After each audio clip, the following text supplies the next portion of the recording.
Right, hello buddy. So a while ago I had a knocking noise coming from the back suspension on this Megane on this side of the car.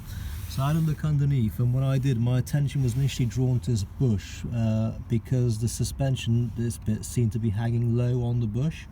So immediately I thought, oh, that bush must be bad, and that's why the suspension is hanging low on it, and that's what's making the knocking noise.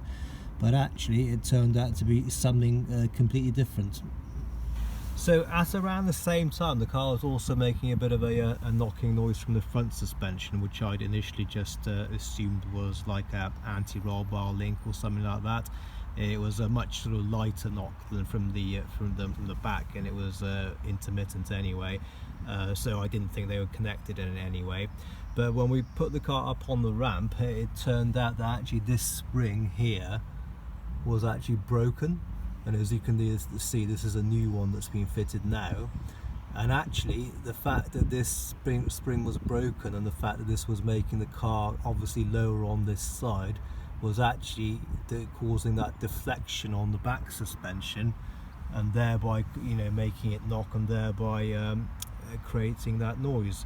So having replaced this spring here at the front, it's not only sorted out the noise from the front, but it's also sorted out the noise from the back, which is great, because those bushes at the back, they do go as well, and they're very expensive to replace. So I hope that was helpful to you. If it was, I'd be very grateful if you can support the channel by subscribing, and hopefully I'll catch you on the next one with another helpful video. Cheers.